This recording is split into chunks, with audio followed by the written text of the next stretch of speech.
There we go. Hi, everybody. My name is Vincent Walden. We're going to be joining, or we'll be starting in about 1 or 2 minutes. We just want to welcome everybody. I see the attendees are now coming online. And just give us another minute, actually probably 2 minutes, because there might be some latecomers to join, and then we'll get started. So sit tight for just a minute.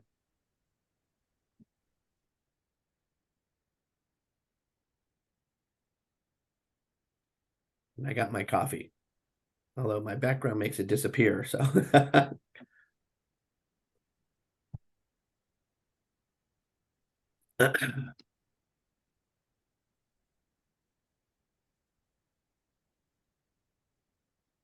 going to type it.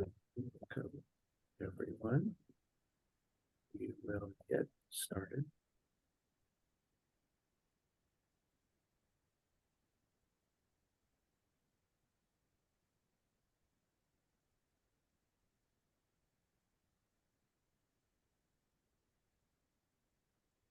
Funny, Tom, you do these more than I do. So usually give them an extra minute or so before we get started, huh? Right.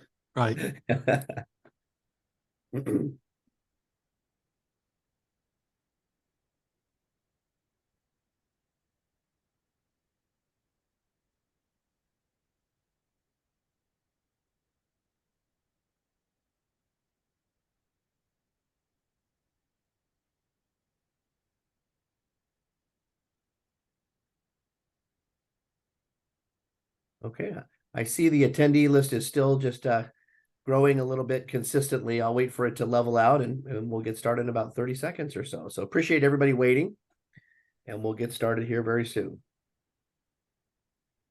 A lot of cool stuff to talk about today. I can't wait to get into it.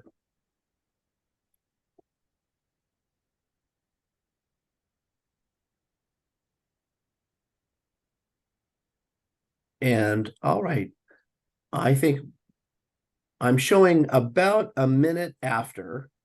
So why don't we we'll call it here, and others join, they will. And again, this will be a recorded session.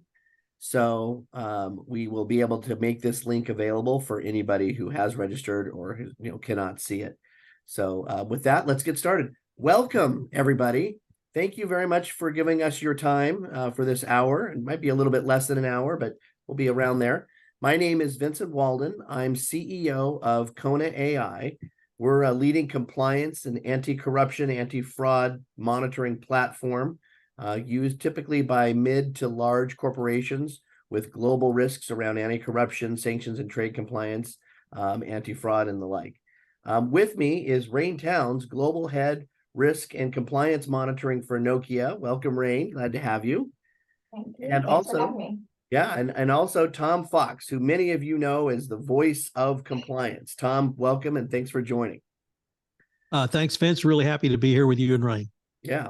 So first, for the audience, let's go into just a little bit of backgrounds. Again, Tom, you taught me this when I did my podcast shows for you.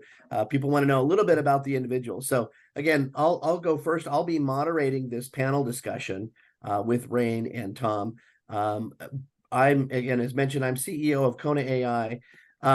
Prior to, and kind of how we came about, prior to Kona running a software company, I was a consulting partner in the Big Four for over a decade, and kind of grew up during the Big Four doing white collar investigations, e-discovery, and fraud and anti-corruption matters. And a lot of the things that we did, and a lot of the, building those libraries of tests and learning a lot of the manual data analytics techniques that were done, really could be over time could be automated, and that's what a lot of what we built with Kona is a lot of that automation to make the review of high risk or improper payments and transactions faster and more automated. And for that, I do a lot of work for the Association of Certified Fraud Examiners, and I write for Fraud Magazine. Last year, they awarded me the CFE of the year, which was a big deal because it was also coincidentally the year that I started the company. And or took over as CEO, and that really helped accelerate our growth. So that's a little bit about me. Rayne, can you tell the audience a little bit about your role at Nokia? Yeah, absolutely. So Rayne Towns, I'm based in Atlanta, Georgia, and I've been with Nokia for about 6 years. So my role is Global Head of Ethics and Compliance Risk and Monitoring. And so I have a team that's responsible for several different areas. Data analytics definitely rolls up into my team, as does risk assessments in the ENC space. Before I joined Nokia, I worked for General Electric, and I was a compliance leader in the power franchise. And before that, I worked for a couple of other companies, also in various compliance roles. So I've been doing this for a while. This is a really exciting time for me because the push to use data to drive compliance programs up a level, it's just a really exciting time to be involved in compliance. So I'm happy to be here. Looking forward to the discussion. Awesome. Awesome. Now, and for the man who needs no introduction, Tom Fox, over to you. Thanks, Vince. I'm Tom Fox. I've been in the compliance arena for about 15 years, currently the founder of the Compliance Podcast Network. I've written 28 books on compliance, business ethics, and leadership. And I will just shout out two because they are my two best sellers. They're both children's books. Number one, being a compliance officer is awesome. Number two, speaking up is awesome. So if you need a quick, easy, illustrated way to explain what you do to your children, your CEO, or the rest of your company, buy one of those books. In children's books. I love it. That's great. All right. And it looks like we've got a pretty good attendance joining now. And so I think we'll dive right in. Tom, let me start with you first. We named the session Data-Driven Compliance and Leading Trends and Innovations. When you think about data-driven compliance, and I know you say that a lot, and you've inspired me to say it a lot, what does that phrase kind of mean to you, and how do companies demonstrate data-driven compliance? Well, Vince, data-driven compliance is one more in the evolution of the compliance profession, one more step. When you certainly when I started, probably when you started as well, it was very much legal-driven, by lawyers for lawyers. And over time, I began to see that properly seen compliance is a business process. And that as a business process, it can be measured, it can be studied, it can be monitored, and it can be improved based upon that information. You were on a different journey through your work at EY, and you were one of the first people who were really talking about data analytics publicly. And sort of like-minded spirits found each other. And so we started sort of thinking about how can we move this more to the mainstream. In 2016, the Department of Justice, actually, Securities and Exchange Commission, for the first time called out data analytics in a enforcement action. And that was the key energy enforcement action, where they suggested data analytics would have shown or demonstrated a range of values that were outside the norm for certain gift, travel, and entertainment for the company. So the regulators' thinking evolved as well. And as we have moved in this evolution really together, data analytics has become a critical element to improve the business process of compliance.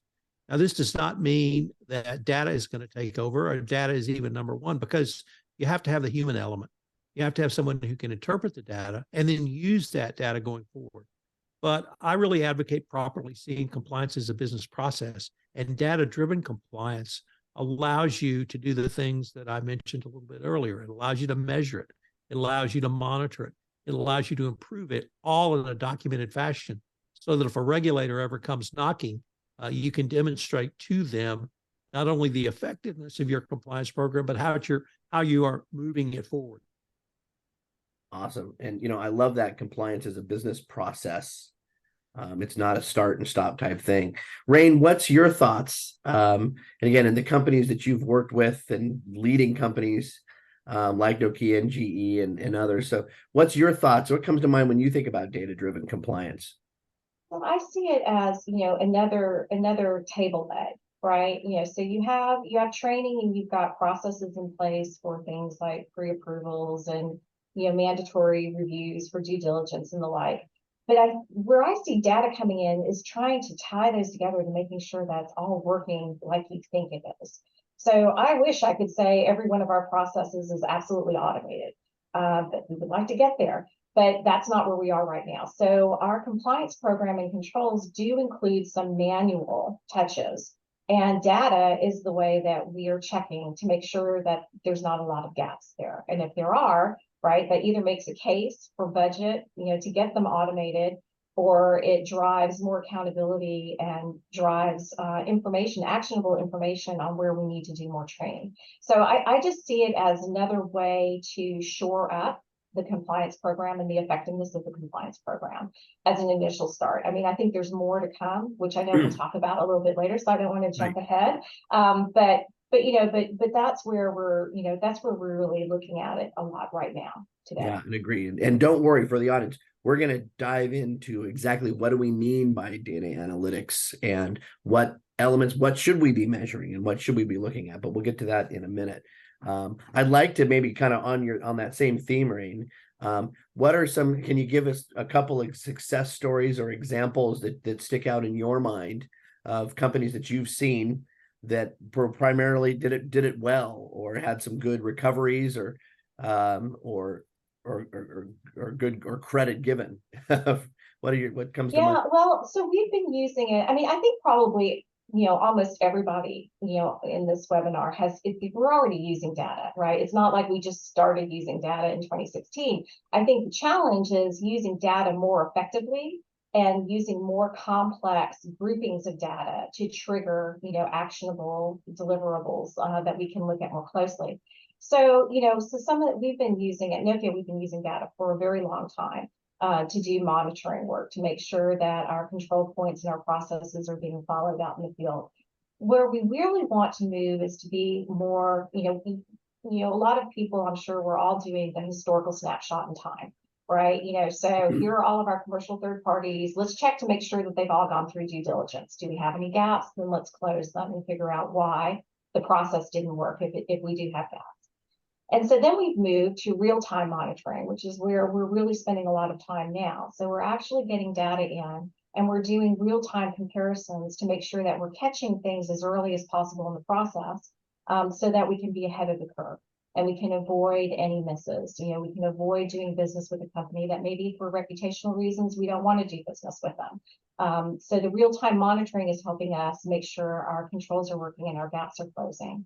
And I think where we really want to go, where we're trying to go is more complex analytical models where we can be more predictive, to see around the corner, to see what we don't know. But, successes have been, we've got a lot of successes in our monitoring programs, and we typically add another 3 or 4 a year is what we've been, where we've been kind of going.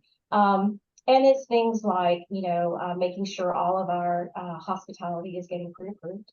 Monitoring to make sure that that the expenses around hospitality have the right data and the right receipts and records that support them.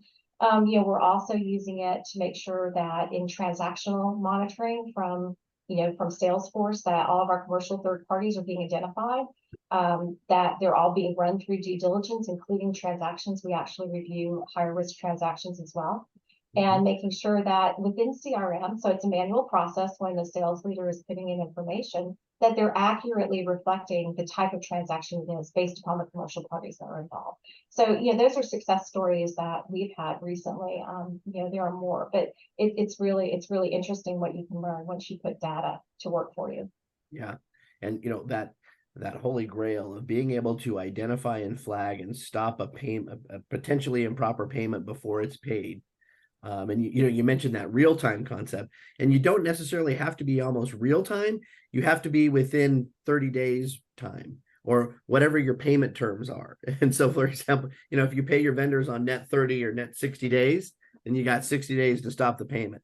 And it's kind of an interesting kind of balance between that time period that you have. But being able to stop an improper payment is kind of one of the key success, either through predictive models or through the algorithms that you run through. And I think you guys are doing some really innovative stuff there. Tom, you've seen and interviewed scores, if not hundreds of companies and talked to them about their compliance programs. Which companies stick out among your mind, or you don't have to name names per se, but what are some of the leading examples that you see? Well, unlike before the HUAC committee, I will name names. Yeah. Because they're in the public record. And I think these companies should be acknowledged for what they've done as industry leaders in compliance and in data analytics. And I'm going to start with AB InBev and their brew right program. And they've been very open about and very transparent to the compliance community about why they created the program, but more importantly, how that program evolved inside the company. And if I could pick up a point you raised, Vince, just a moment ago, they really moved from detect to prevent.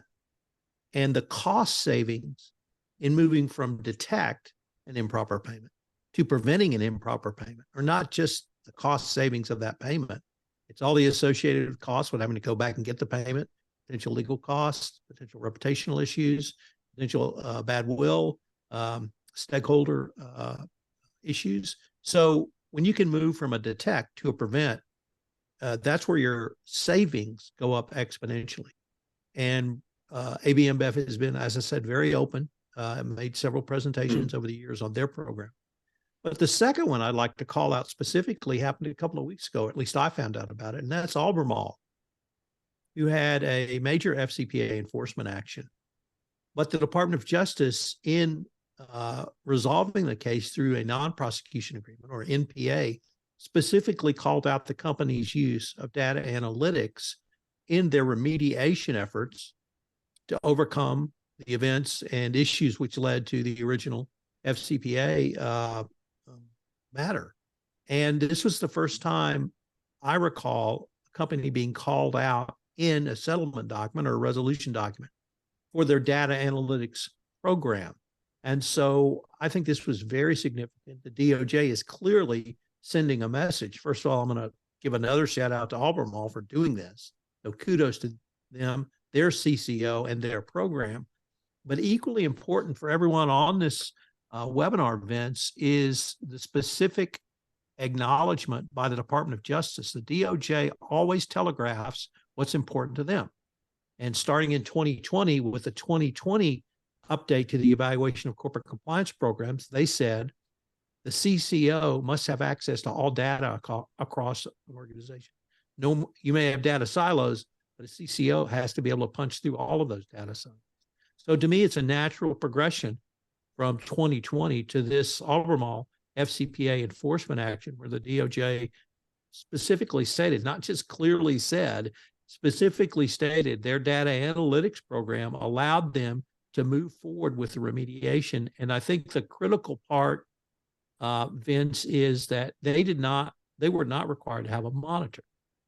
To not have a monitor requires two things. One, an effective compliance program, but two, testing of it. And the DOJ has made very clear those requirements. And here, obviously, Albemarle has an effective compliance program, but more importantly, they've monitored it and tested it through their data analytics program. And the power of that saved the company millions, and it tells the rest of us what the DOJ is going to be looking for in a compliance program going forward. Wow. Yeah. Well, those two companies that you gave are near and dear to my heart, as you mentioned as well. That's great. You know, on that topic of kind of regulatory environment, was it last week or the week before? Time's a blur, but Lisa Monaco's statement around the new safe harbor provisions around M&A. You know, historically, you know, everybody was using the Halliburton benchmark, which I think is probably a decade old, of 90 days, which was kind of tight, but it wasn't really firm. But the DOJ announced I think it was last week, that they were going to allow six months kind of safe harbor of an acquisition target to raise to the DOJ to help incentivize voluntary disclosure. Tom, what do you think the impacts of that are, and how it relates to kind of analytics, or at least the ability to quickly assess your new company that you've bought and raise any red flags? Sure. So you referenced the Halliburton opinion release. Well, Vince, it was actually 15 years ago. Good God. Because it was 0802. So that means it came out in 2008. And that's been the guidepost literally since that time. What Lisa Monaco gave all of us, the compliance community, but the broader U.S. corporate community, was a clear, dated, safe harbor. No more questions. If I do this, will I get? know, if I do this, I will get. And that's in the M&A realm. And you're right, 6 months. In my corporate experience, 6 months is about the blink of an eye. We used to say at one of the companies I worked at, you couldn't move your office across the hall in less than 6 months, just because it was such a big company. And so 6 months is incredibly quick, particularly in the context of an acquisition of any size. So you need to have a data analytics complement and a capability to meet that 6 months. Now, I would hope that a compliance function is a part of a pre-acquisition due diligence team who has access to the data room. Sometimes yes, sometimes no. Even if you do have access, everyone on this call knows, one, you never have enough time, and two, you never have enough information, ever. Certainly, certainly pre-due diligence, you don't get access to the books and records. Right. So the more you can do pre-acquisition, the better off you're going to be. But if you don't have data analytics and you have a 6-month deadline to do the investigation, not just into high-risk agents, as in the Halliburton opinion release, but to all agents, and uncover any FCPA violations, write that up and report it to the DOJ, that's an incredibly aggressive time frame. And then you have a 1-year time frame to fully remediate. So you're on the clock. And data analytics is really the only way you're going to be able to do that effectively and efficiently and show the department. But the benefits to you are a presumption of a declination, meaning that's what right out of the batter's box, the DOJ's offer is going to be a declination. Now, there can be aggravating factors, and Dag Monaco made that clear, but this is really good news for the compliance community, for the M&A community, and the broader corporate community as well, Vince. Love it. Rayne, do you have any comments on kind of the DOJ and how that's going to impact you? 6 months enough time, too little time? You're never going to hear anybody say 6 months is enough time, right? But it's a lot better. It's a lot more realistic, and it's a more realistic picture of what companies that are acquiring other companies are going through. I mean, one of the things that also the 6 months gives us more time to do is to drive our culture of integrity, right, to acquired businesses. We don't know necessarily how strong their culture is. And, any company that's acquiring another one wants to ensure that there's that strong culture there, the open reporting culture, the no retaliation. And 6 months gives a more reasonable time period to drive all of that messaging, to acquired companies. Yeah, no, that's cool. Because, we can't forget that, data analytics is fantastic, right? But we can't ever underestimate the value of the people who are reporting concerns, that are actually seeing them firsthand. Yep. That is something that we have to continue to focus on. Amen. Can't take the human element out of it. It just is helping to drive decisions. In fact, let me switch gears now to the actual data sources. And this is where we're going to drive into what we mean by data analytics too. Now, I always say, start with the risk assessment, or you can even use analytics for the risk assessment. But so when I talk to a lot of companies, they say, oh, we want to use AI, or we want to use machine learning. We want to use chatbots. And, my response is, to do what? There is not just to go do analytics just to say that you're doing analytics. If it's not helping solve a problem, make a decision faster, or manage risk around third parties, or around people or employees, or around, what have you. If you don't define your risk assessment, that's where you start with your analytics program, is your risk assessment, at least in my view. And then you map those risks to, what are the data elements that gives us transparency into those risks. Sometimes it's cyber, sometimes it's privacy, sometimes it's anti-corruption, so it's bribery and corruption, sometimes it's sanctions and trade compliance.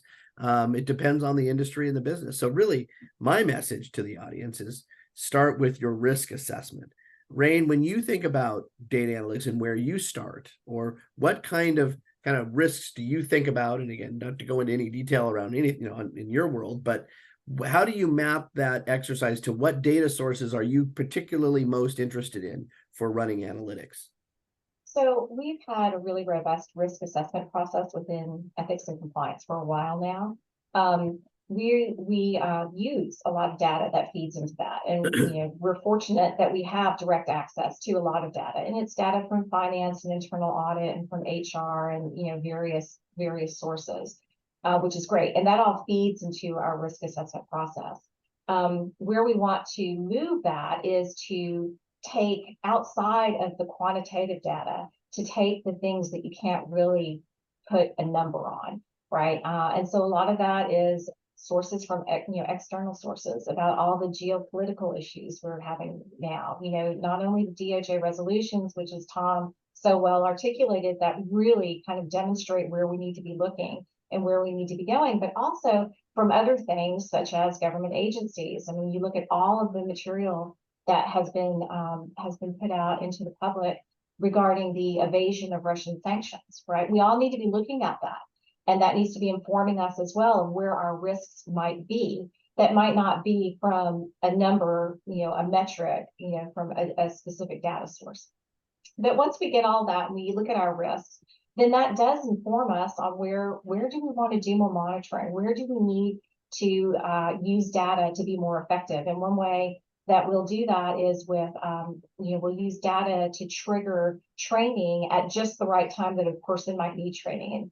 And we have several examples, and we're continuing to expand this and using more complicated combinations of data. But one really simple one that we put into place really quickly is, when an employee is going off to a trade association, so they're going to be engaging socially with competitors, we want them to remember what the rules are around what you can and cannot talk with competitors about, right? So, when that pre-approval for that trip for that reason, hits concur, then we immediately send out this very short module. And so that's just like one example, but looking at data and attaching it to your risk assessment based upon, what countries are you moving into, where are sales growing that are high risk countries. That also from external information, that there is, political unrest or other issues that might drive certain behaviors that would not be acceptable, then that's where you kind of figure out, okay, that's where I need to focus. And then you try to determine which data points you need in order to drive some effective triggers for actioning. And hopefully, at least in real time, predictive is ideally where we want to go, but at least in real time now. Yeah. And when I think of risks, there are only, this is kind of a simplified version, but there's only 3 entities that can rip you off. There are vendors, there are employees, and there are customers. Now, of course, there, you can think about government and society and everything, but if you think about what data sources you have at your fingertips and disposals, I'm going to put cyber away from on the side because there's always external hackers, but there's really only 3 entities. There's vendors, customers, and employees. And when I say customers, that also includes distributors or, third parties that you work with that are, JV partners, et cetera, in that category. But it sounds kind of strange, but yeah, those are the only 3. And if you could set up controls around those 3 types of entities, well, then you've got very good transparency into your program. Tom, what do you think when you think about some of the more relevant data sources or most common data sources that people use in their analytics program? What comes to mind in your experience? Well, let me pick up on a point Rayne raised and maybe expand on it a little bit. And she, of course, mentioned the Russian sanctions that came about as a result of Russia's invasion of Ukraine. That opened up an entire new level of risk. But what I'd like to do, Vince, is tie it and try to explain it as a business process. Yes, there is export control risk, but guess what? What are you going to do if your primary source for raw materials was Russia, or a sanctioned entity, or you're doing business with a Russian oligarch for raw materials, for materials to bring to the United States to help you build or create a product? Well, that's not a legal risk solely, that's a business risk. And how are you going to find alternative sourcing? Obviously, the pandemic taught us alternative sourcing is much more important than previously thought. Well, now let me flip that to the potential coming conflict with China. What are you going to do about the risk of China? Are we going to have a same or similar number of sanctioned entities within China? We already have the Uyghur Forced Labor Prevention Act, which prevents companies from purchasing goods from the Xinjiang region without evidence that it wasn't produced with forced labor. What are you going to do if your 30% of your customer market is in China? How are you going to replace that? So you can use those types of data analytics, both on the supply side and the sales side. Now, if we weren't talking to a compliance group, Vince, people might say, well, that's just good business planning, Tom. That's what risk management is. But we're in a compliance group, so we're going to talk about the compliance requirements around those. But that's why I see compliance as a business process. And when you can wed those two through data analytics, it can make your company more nimble, more able to adjust more quickly, and frankly, a better business. Wow. Any comments on that, Rayne, you want to add before we move to the next Oh, topic? I agree. I agree. I mean, I think there's a lot of overlap, with compliance and other business functions. And, we partner very tightly with our sales teams and our procurement teams. And, we're all walking hand in hand. And while we all have various, scopes that differ, we all have that overlap. And if we weren't so tightly bound, I think our compliance program would not be as effective as it is. Yeah. Honestly, I think that's if that's missing in a compliance program, I don't think the compliance program can be as effective as it should be. Yeah, and I'll share a personal story or experience that I saw with a company I was working with back in my consulting days. Actually, I call it not being invited to the party, and it was so frustrating because procurement and IT and business finance, even internal audit, they all got together and were putting in a new third-party transaction monitoring system. They were installing Coupa and contract compliance and review. And, yes, it was an IT initiative and a procurement initiative, but first off, compliance didn't know that was happening. And I was helping them kind of help do a data-driven compliance program. And we found out just through some of the interviews that this initiative was going on. And I'm like, hey, has anybody ever thought to think on your third-party questionnaire that you might want to ask some, risk, some anti-corruption or type language? They were just doing risks around, how stable is the company and what's the third party's credit score? And again, those are all good procurement questions, but not risk or, not anti-corruption or prevention and detection type questions. And it was a big kind of aha that like, wait, compliance they didn't even think to include a compliance in that. And that was I don't want to say culture issue, but maybe it was, but don't let that happen. And then, that's when I coined that term. Hey, you got to be invited to the party. Take your, for compliance professionals, if you're not taking the IT folks out to lunch or to, or interacting with other leaders in the company, that's dangerous. And again, most of the leading compliance programs I've seen, and I remember back in the days, in the AB InBev days, when I was a consultant helping them build their brew right program, I saw Matt Galvin taking everybody. He would travel the world meeting with leaders from all over the businesses all the time. And he would just listen. What are you seeing? How are things going? What issues are you seeing? And he would just listen, but he was always very visible. And I'd say invited to the parties. And so that's my little soapbox. So but that raises a really good point too, because every team is doing different things in the field with third parties, whatever, customers, commercial third parties, vendors. And we need to leverage that. So, we have a very robust ESG program. And within that program, there's a really robust supplier review process, and we are leveraging that. So, whereas it's a perfect opportunity for compliance to spread out its scope of coverage a little bit more if we're leveraging what the ESG team is already doing. Same thing for trade management. We work closely with trade management. They're doing a lot of work. We are too. So we're in sync.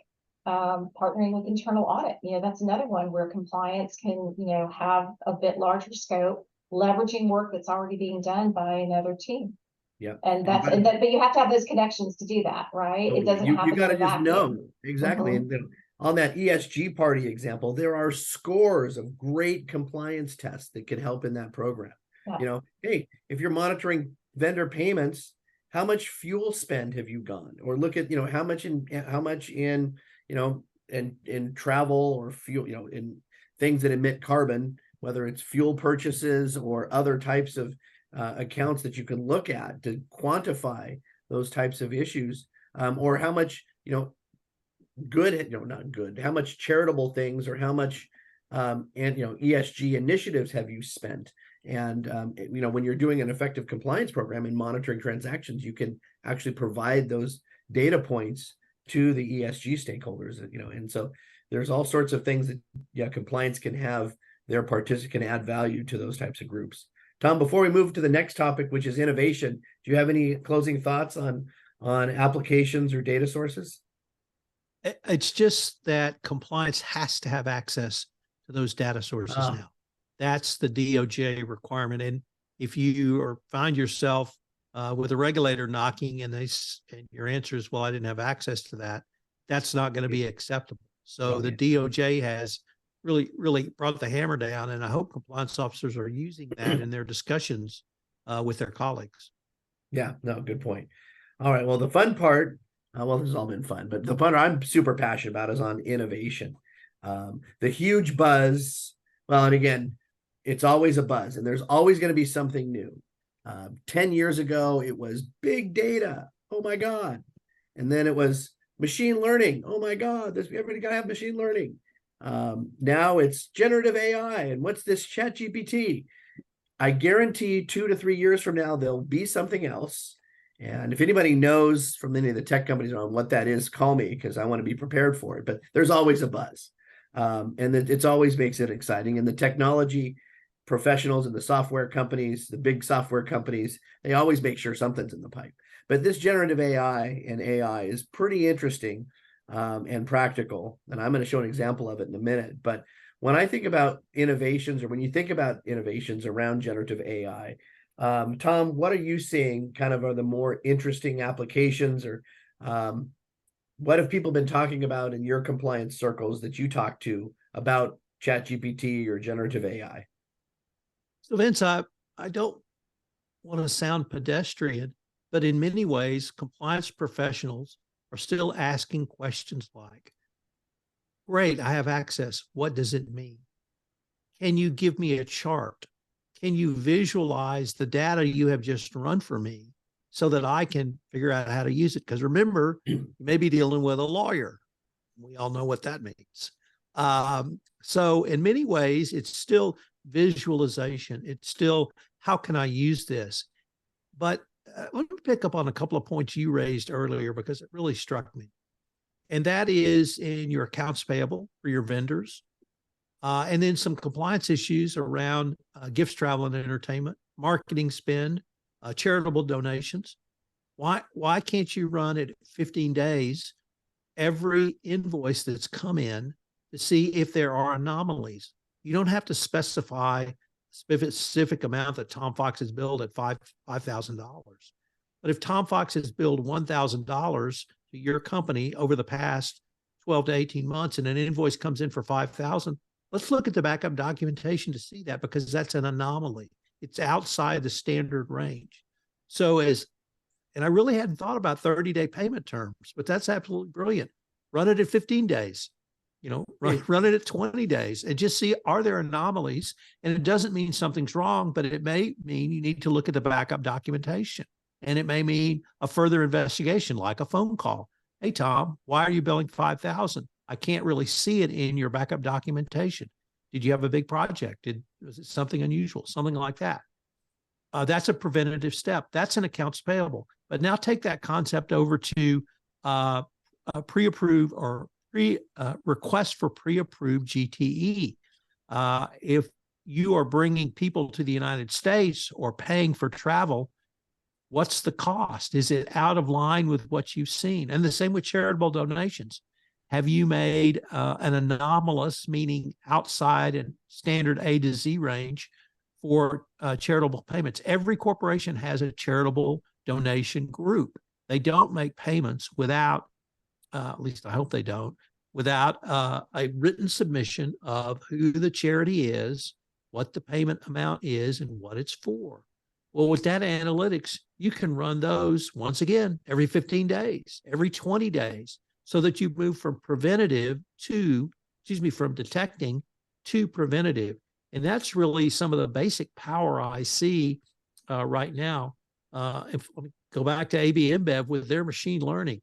Matt Galvin was very clear that he and his team used machine learning to improve the brew-wide system, but it improved the compliance professionals who are using this. So it was almost a loop of continuous improvement throughout that. So machine learning is critical. The generative AI can run calculations incredibly fast now. If you can secure your data within a defined scope or defined data lake, can be incredibly powerful. But some of it, Vince, is just the basics, literally, that you and I have been talking about for a long time. What does it mean? How do I use it? Can I get it visualized? Can you put it in chart form for me so that I can see it? And more importantly, I can explain it to senior management. No, I love it. Rayne, what are your thoughts on generative AI? What are the buzz from a corporate perspective? What are you seeing or hearing? Well, it's moving fast, right? So the big buzz is it's moving fast. And, we've got an incredibly talented team that's staying ahead of that. I'm still trying to get my arms around how that can be utilized by a compliance program to make it more effective. And at the same time, right, to make sure that we're, protecting information that we need to protect, and, we're, doing the right things and getting actionable items through AI that are truly false not false positives, right? Because you hear a lot of buzz about, is the information that you're getting through these processes really, kind of the source of truth? But I'm going to go back to something that I'm not going to name him, but there was a compliance officer I worked under in my career who always said the answer is always the culture of integrity. The answer is always the culture of integrity. And so what I really am excited about, whether it's AI, or if it's some other way that we can be more predictive using creative use of bringing together various data streams, is to determine in my organization where there might be pockets where the culture of integrity is not as strong as we need it to be. What data points can we bring together? And it's going to be a lot of HR, employee surveys, attrition, concerns raised of more of an HR nature rather than a true compliance nature. What other data can we bring in, and how can we combine all of that and use it in a predictive way so that I can identify where there are problems with our culture. And then we can go in there before there are issues, before things may run off the tracks, go in to shore up that culture and make sure that we're preventing problems. I mean, that's where the whole behavioral aspect is really fascinating to me, and I'm sure that AI has a role in that. I'm just not sure how yet, but that's a puzzle that I want to figure out. And I'll show you. I'm going to show you an example here in a minute. But I love that point of multiple data points. I'm working with a company right now in the global mineral and mining industry. They're integrating over 20 different data sources. So in addition to their SAP transactions, they're pulling in survey data, employee data, performance data, obviously third-party questionnaires and due diligence data. I say bring it all. And again, it's not that you need it all day one. You start with, a data source like the transactions or your survey data or what have you, and then you build onto it. But they've incorporated over 20 different data sources into their risk model that then risk scores the vendors and the third parties that they deal with. And the model has become very efficient. In fact, I want to share my screen real quick and share. This was an article that I published last summer. Many of you guys know the work that the time it was a research project funded by AB InBev that we worked on with MIT. And it was all about profiling and improper payment. And Rayne, you helped collaborate on this too. And Tom, you saw this. But the results I want to share, we looked at almost $75 billion of third-party transactions without mixing any company's data. So no data was blended. Everything was set in their individual, the individual was kept separately. but then the algorithms of what was triggering were built and used for a predictive model. I'm going to share my screen real fast and show you this example. Let's see. Do you guys see my screen, Tom and Rayne? Do you guys see my screen? Not yet. Not yet. Not yet? Okay, hold on. Let me make sure I do this right. Hold on. There we go. I gotta push the share button. There we go. Now you should see, do you see the article? It's very small. There it goes. Yeah, that's good. You see, it was the article it was in Fraud Magazine, which was a profile of improper payment. What I want to show the group though is when you took $75 billion, I'm gonna just zoom in on this figure here, of transactions from, I think it was about just over a dozen or so companies. These were the #1 tests that were most common. And this is what we think about as you build that predictive model. You know, obviously when vendors didn't have a purchase order, or when you hit on a sensitive keyword like, you know, friend fee or special payment. We've all seen some in our investigative years, we've seen some funny ways that no one's going to call it bribe expense, but they are going to come up with kind of interesting ways to describe an improper payment. Now, Tom, you mentioned that statistical anomaly. You know, if I'm billing you $1,000 a month and it jumps to $5,000, that's an anomaly. And so that was a trigger. Monthly recurring payments was also a profile of an improper payment. It was duplicate, having the same amount with a different invoice number, or raised on a weekend or public holiday. It was round dollar, which happened, you know, which is more indicative of cash than not. Or the vendor is missing from the purchase order. It's funny. I just found 2 weeks ago $6 million of payments for a company, and we are analyzing about $2.5 billion of spend for that company. $6 million were paid to the vendor name was cash/miscellaneous.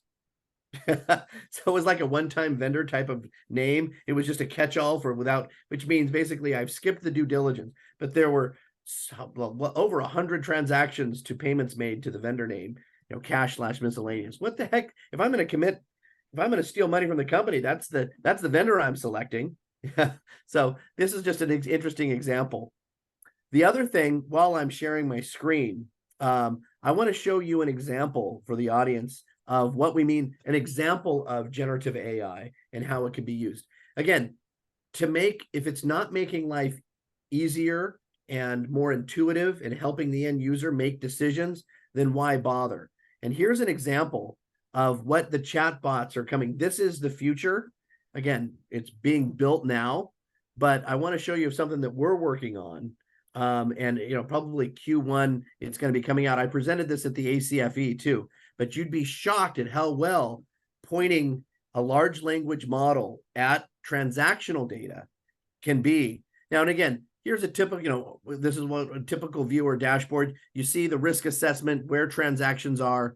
This is, you know, $800 million of payments, 177,000 invoices across, what is that, you know, 8,500 vendors. And, you know, the red is what hit. But show me a chatbot now that instead of clicking, and again, all of us have used Tableau or Power BI to click around. What if I could use a chatbot to do the clicking for me? And hey, the chatbot's identified 3 high-risk transactions based on the risk score and algorithms that it's gone through. What would you like me to do? Well, we want me to show me where those transactions were. And all right, so the bot is telling Power BI to zoom into China. All right, and then now what would you like me to do? See how it's conversational? Again, this is not hard. Now, yes, it's hard to program, and we're working on it, but it's not hard for the end user. So now, all right, well, here's, you know, opaque only. What would you like me to do? Email them to a supervisor? How about we calculate, tell me, what are we looking at here? So it goes into the SQL backend. Oh, it's $5,000. Okay, great. Do you want to now email it, analyze other transactions that are similar? Hey, show me those transactions. It now sends the message to Power BI, pull up the transactions. And again, I can do this with my mouse and clicking, but it's just more fun and easier to have the bot take me to it. And then, all right, now I'm navigating to the payments, and now show me those payments and the risk score. Notice, you know, it's hitting on round dollars, it's vendors with only one payment, etc. That's the interaction. And so my prediction is that in the next year, And again, whether it's konaAI or anything, in the next year, we won't be clicking around dashboards. We will be using generative AI chatbots without having to go to OpenAI. That's key. We're not sending data out. And again, that's a non-starter for everybody. But that kind of technology is the future. We're not going to be clicking dashboards anymore randomly. We're going to be interacting with bots that's going to guide me there. And I think that's kind of the exciting thing, that how generative AI, that's one example of how we can make this kind of easier for our users and drive better decision making. I've got several companies, when they do the analytics, they carve out batches, review sets for their global compliance officers around the world, and they all look at their top 20 or 50 riskiest transactions. You can have the bot make sure it always asks these 10 questions, but then let it go free form after that. So then you can drive consistency in how things are reviewed. So there's all sorts of applications that are coming in the future that's got me excited, that I wanted to share with you guys and the audience on what's to come. Any comments or thoughts before we move on? No? All right, good.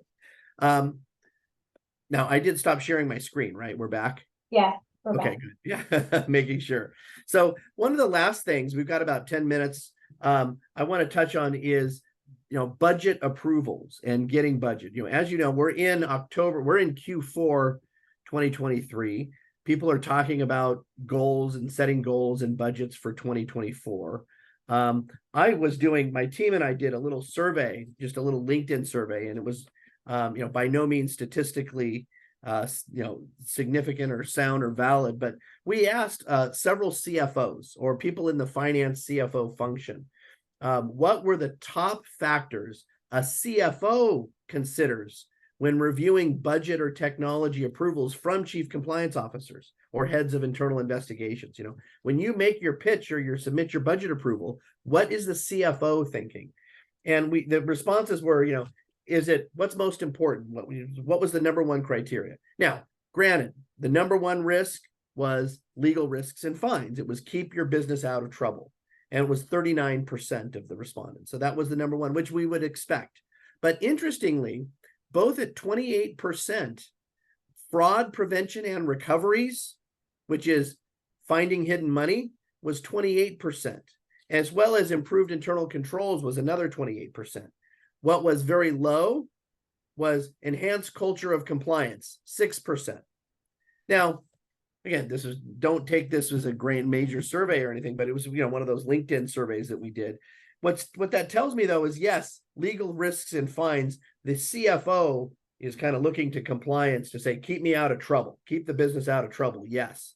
But if you're coming to me with a budget, I also want to see fraud prevention and recoveries, or demonstrate that, as well as make sure we have our internal controls in place, and that we're, that it's solid and relied upon. And by the way, I'm CFO. I'm going to let you compliance worry about that enhanced culture of compliance. I got other things to do.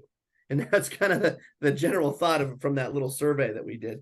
I'm going to open up any thoughts. Rayne, what do you think about when you're making business case justifications to your leadership team or executive committee? What are some of the criteria that they look at?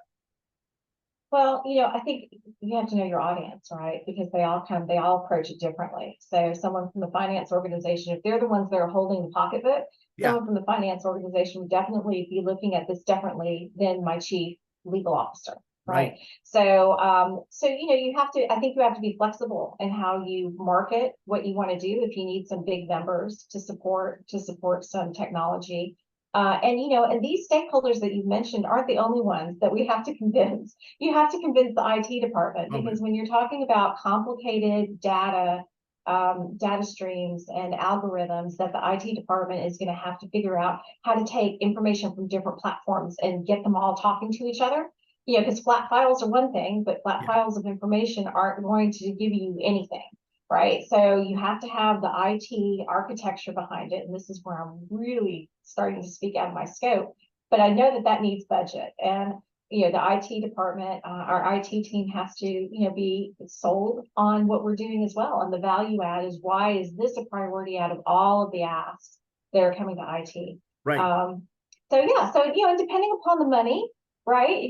There are different levels of how, how much you need to market it and get approvals, but it's definitely, you definitely have to consider who your audience is. And I think you can't go with the same pitch, to every audience. Yeah, I call it, when I make these companies make that presentation, it's the, hey, make your business better. And this was an old Big Four saying, but there was the make your business better argument, which is the CFO, finance, and even internal audit, which is the finding hidden money, putting money back on the balance sheet, right? Reduce costs, make the business better. But then there's keep you out of trouble. And so when you're talking to compliance professionals and legal risk, it's to keep you out of trouble, because I don't care how much money we're going to save. If I'm going to end up in jail as a result of this action, we're not doing it. I don't care how much you save money. So that's the keep you out of trouble argument. And finding that balance, you need both, but consider your audience as you described. Tom, any closing thoughts on that? Vince, what intrigued me is actually all four of these, because certainly the legal risk is number one, but improved internal control, that's my business process argument.